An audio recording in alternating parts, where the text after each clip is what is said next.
Does Coca-Cola, Pepsi, Dr. Pepper, root beer, and soda, or soon, whatever it is, need a OU? All the beverages need to be kosher. They don't need an OU. They need to be kosher. It can be an OU. It can be an OK. It can be a Chavke. It can be a CRC. They all have to be kosher. However, a lot of them will not have the kosher symbol on the can or on the bottle. I have an uncle that works for he's a shliach, but he does hashgach on the side, and he told me that he goes to 2 Pepsi plants. And one Pepsi plant, they put on the bottles the Chavke. Chavke is the hechsher for a Pepsi. And the other one, they don't put the Chavke on. So he told me why. Because the manager in one plant feels that if the Chavke on the bottle of Pepsi takes away from the chivas of Pepsi. And the guy, the manager of the other plant feels, no, so machen the stoys, the Chavke won't deter customers. But both plants pay the same price to get the mashgiach to come and supervise it. So how do you know if many of the famous beverages don't have a hechsher on the bottle? So how do you know? The way you know is that you have to call the big hechsherim, and they'll tell you the CRC from Chicago is a very big hechsher, and they have a lot of hechsherim on different beverages, but they have a list on their website, a list of all the beverages that are reliable. They mamish every single flavor that you ever thought of. Everything is there. Sai soda, sai soft drinks and juices, and the mashke, everything they have over there. And most hechsherim rely on their research. I mean that the Lav Dafka they don't give the hechsher on every single one. They could rely on OU and OK and Chulu. But they're the ones checking everything up. So b'derech klal, most people will send you to there. That's what I check when I have a shayla as well. On the caps of Coca-Cola and the top of the cans, they have OU. Not all. Not all. Yeah? Pesach time they all have. Pesach b'chlal, the Coca-Cola is always better because it's sweeter. They don't use corn syrup, it's only sugar. Then it's kedai to... Now it's not good. It used to be yellow caps, now it's not so more.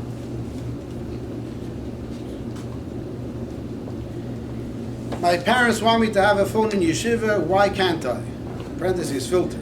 And they totally trust me with it. I had Bochrim in the past that called me up to complain to me that, Rabbi, what should I do? My parents trust me, but they don't know the truth. So that's the simple answer. How can your parents trust you? What do your parents?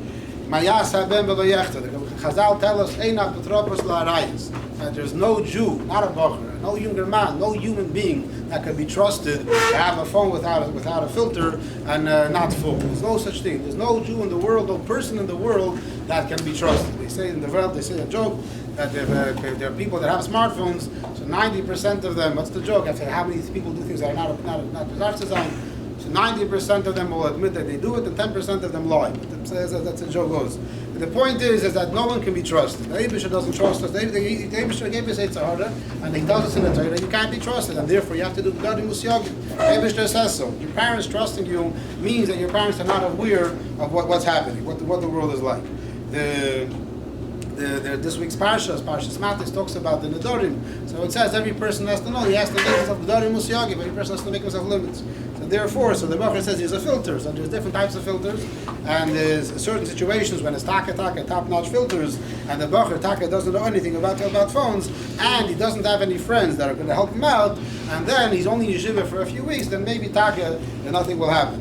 But b'derech klal, if not all those things are there, then b'derech klal, we had in this beginning of this man, and we had a system where we have iPhones with filters, and we did a lot of research, and we were very proud of ourselves that no one can get bypass our filter.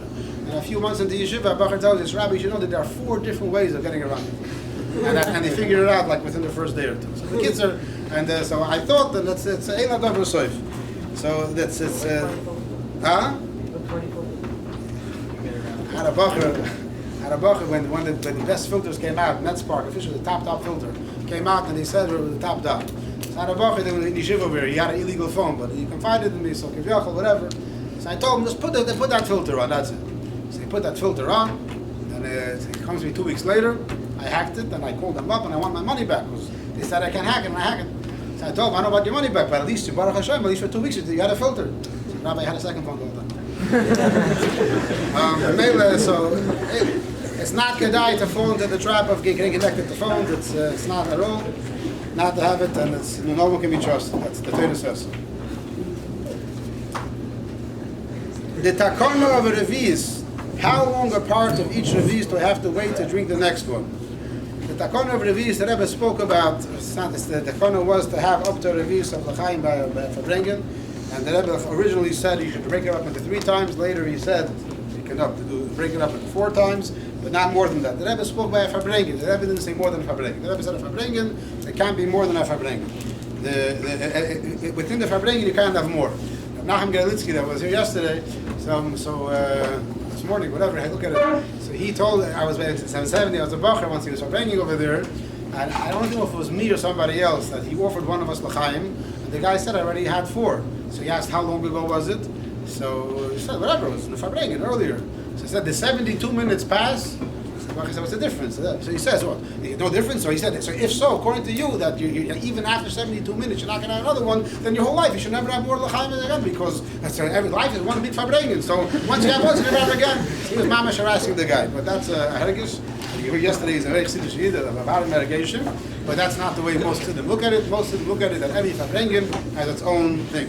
Now, if you want to, so could I stop the farbrengen and start a new one?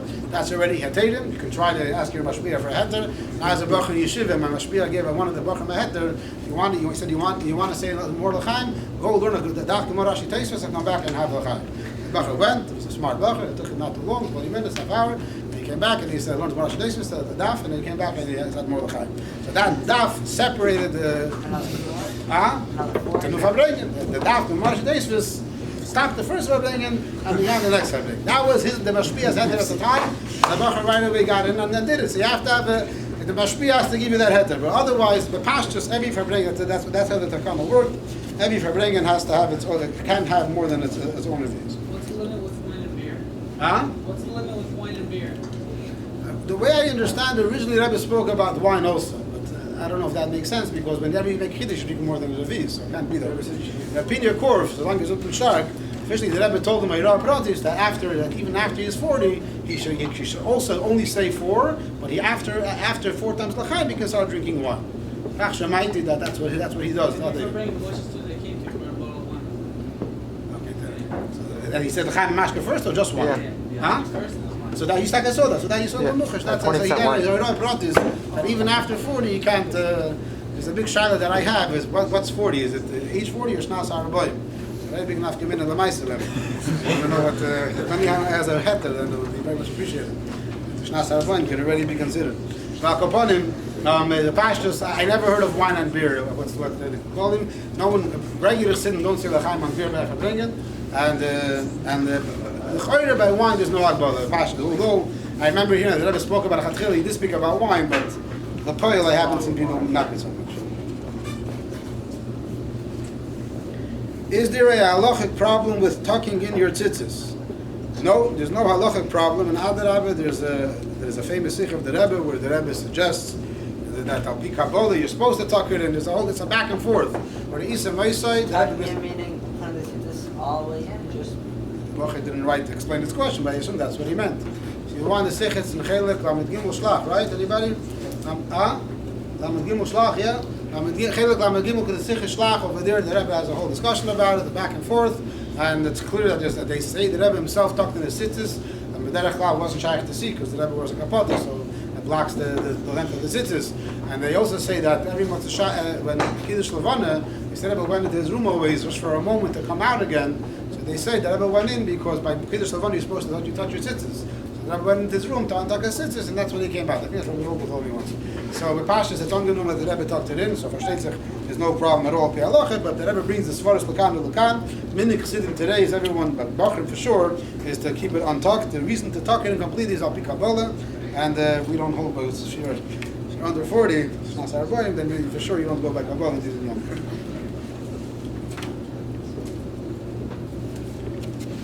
Are you allowed to eat triangle and triangle cake? The one which is served for lunch. So triangle cake, they serve an actual triangle with the cake, so you can only eat the cake inside, you can't eat the triangle outside. Shimon is the one in charge of the kitchen. Whenever we get a food item which doesn't have one of the reliable achshedim, he right away puts it aside and he waits till he finds out. And unfortunately sometimes Bachim break into the kitchen. Besides going against Anhola, it's happened in the past. At the end of taking things which were not kosher, they got what's the lashon? Haliteu l'rosha v'yomus. They say that lashon. So he has right now in the kitchen a lot of triangle gay products, which are sauces and things like that, which he's looking to get rid of because he knows that they're not reliable. The Del Monte fruit, those peaches that he has, so he was provided that it is okay. We have a person here in town, his name is Rabbi David Goldstein, he works for the OU, and we asked him, he's very involved in kashrus, and he says that Del Monte was checked into, and this particular product, not stamazay, he says stamazay canned peaches do need a hechsher, but this particular product was looked into, and therefore it is considered reliable, and that's why we serve it in the yeshiva.